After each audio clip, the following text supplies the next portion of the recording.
पंजाब की बाढ़, कुदरत की मार या सिस्टम की नाकामी। सोचिए, एक सुबह आप उठते हैं और देखते हैं कि आपका पूरा घर, खेत, गली सब कुछ पानी में डूब चुका है।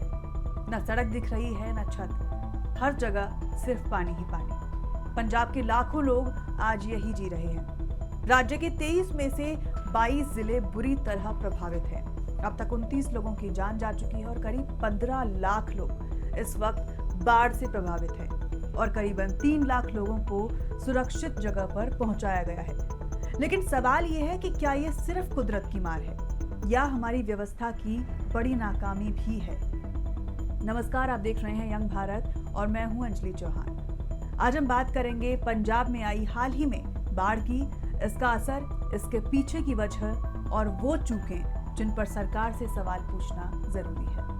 Fact number 1, scale of the flood. सबसे पहले बात करते हैं हालात की गंभीरता की। रिपोर्ट्स के मुताबिक पंजाब की नदियां सतलज, ब्यास, रावी और घग्गर उफान पर हैं। ये नदियां खतरे के निशान से ऊपर बह रही हैं, जिससे पंजाब में हाहाकार मचा हुआ है। पंजाब में इस बार की बाढ़ ने 1000 से ज्यादा गांवों को डुबा दिया है और करीब 1.5 मिलियन लोग इससे प्रभावित हुए। सिर्फ घर ही नहीं बल्कि 60,000 हेक्टेयर से ज्यादा खेती की जमीन पानी में डूब चुकी है, जिससे धान, कपास और मक्का की फसल पूरी तरह से बर्बाद हो चुकी है। किसानों की साल भर की मेहनत एक ही हफ्ते में मिट्टी में मिल गई। क्या है पंजाब में बाढ़ आने के खास कारण? फैक्ट नंबर 1, लगातार और बेमौसम की बारिश। मौसम विभाग ने पंजाब के लिए भारी बारिश का रेड अलर्ट जारी किया है, यानी आने वाले दिनों में हालात और भी ज्यादा बिगड़ सकते हैं और जल्दी राहत मिलने की उम्मीद बहुत कम है। इस बीच मुख्यमंत्री भगवंत मान सिंह ने बाढ़ प्रभावित इलाकों का दौरा किया। जब उनसे पूछा गया कि सरकार इस हालात से कैसे निपटेगी, तो उनका जवाब था, कुदरत के आगे हम क्या कर सकते हैं। बात भी सही है, जब प्रकृति अपना विकराल रूप दिखाती है तो इंसान की ताकत कम पड़ जाती है। लेकिन बड़ा सवाल यह है कि क्या इसका मतलब ये है कि लोगों को यूं ही बाढ़ के हवाले छोड़ दिया जाए? ये पहली बार नहीं है जब पंजाब बाढ़ की स्थिति में है। पिछले 6 सालों में पंजाब तीसरी बार बाढ़ की चपेट में आई है। इससे पहले साल 2023 और 2019 में भी पंजाब बाढ़ से प्रभावित हुआ था। साल 2023 की बाढ़ में पंजाब के 1500 से ज्यादा गांव प्रभावित हुए थे और करीब 2,21,000 हेक्टेयर जमीन पर खड़ी फसल बर्बाद हो गई थी। इसी तरह से 2019 में आई बाढ़ में 300 से ज्यादा गांव बाढ़ से प्रभावित हुए और हजारों हेक्टेयर की फसल बर्बाद हो गई। Fact number 2, system failure. लेकिन ऐसा हुआ क्यों? एक्सपर्ट्स का कहना है कि बड़ी वजह सिर्फ बारिश नहीं बल्कि हमारी लापरवाही भी है।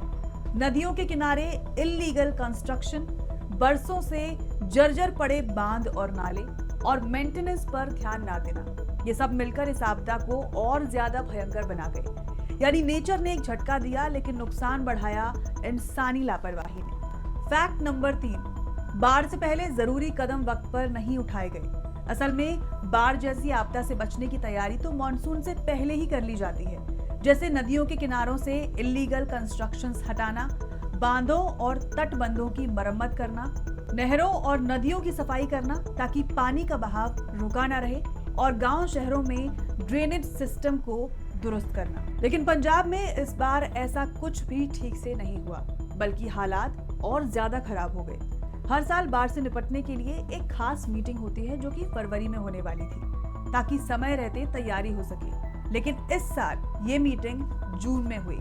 क्यों?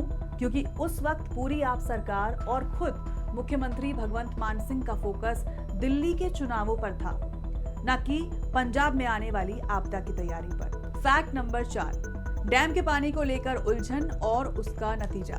भाखड़ा नांगल डैम का प्रबंधन भी इस बाढ़ की कहानी में एक बड़ा फैक्टर रहा। मई महीने में पंजाब सरकार इस बात पर उलझी रही कि डैम का पानी हरियाणा और राजस्थान को दिया जाए या नहीं। लेकिन इस खींचतान में असली मुद्दा डैम के पानी का सही और टाइमली प्रबंधन पीछे छूट गया। नतीजा ये हुआ कि जब अचानक भारी बारिश हुई तो डैम में पानी का दबाव बढ़ गया और नदियों में अनकंट्रोल्ड तरीके से पानी छोड़ा गया। इससे पंजाब के कई निचले इलाके तेजी से डूब गए। यानी डैम मैनेजमेंट पर हुई देरी और राजनीति ने बाढ़ की स्थिति को और ज्यादा गंभीर बना दिया। Fact number 5, climate change plus expert quote. लेकिन एक और बड़ी वजह है क्लाइमेट चेंज। स्टडीज बताती हैं कि इस बार हिमाचल और आसपास के इलाकों में कुछ दिनों में 400% ज्यादा बारिश हुई, जिससे नदियों में अचानक पानी बढ़ा और पंजाब में बाढ़ आई। जैसे कि डॉक्टर गुरदेव सिंह हीरा, क्लाइमेट एक्सपर्ट, कहते हैं कि फ्लड्स खुद नेचर बनाता है, लेकिन उसका असर इंसानी एक्शंस और इनएक्शंस बढ़ा देते हैं। क्लाइमेट चेंज बारिश के पैटर्न बदल रहा है और पंजाब इस बदलाव का सबसे बड़ा शिकार बन रहा है। यानी हमें यह मानना होगा कि आने वाले सालों में ऐसी एक्सट्रीम वेदर इवेंट्स और ज्यादा बढ़ेंगी। Government loop holes. अब आते हैं सरकार की लापरवाहियों पर। सालों से फ्लड कंट्रोल प्रोजेक्ट्स अधूरे पड़े हैं। कॉम्पनसेशन स्कीम्स किसानों तक समय पर पहुंच नहीं पाती और हर बार राहत की बात तो बहुत होती है, लेकिन ग्राउंड पर एक्शन बहुत धीमा होता है। लोग कहते हैं कि अगर सरकार टाइमली एक्शन लेती तो नुकसान इतना बड़ा नहीं होता। तो साफ है, ये बाढ़ सिर्फ पानी की त्रासदी नहीं बल्कि सिस्टम की नाकामी भी है।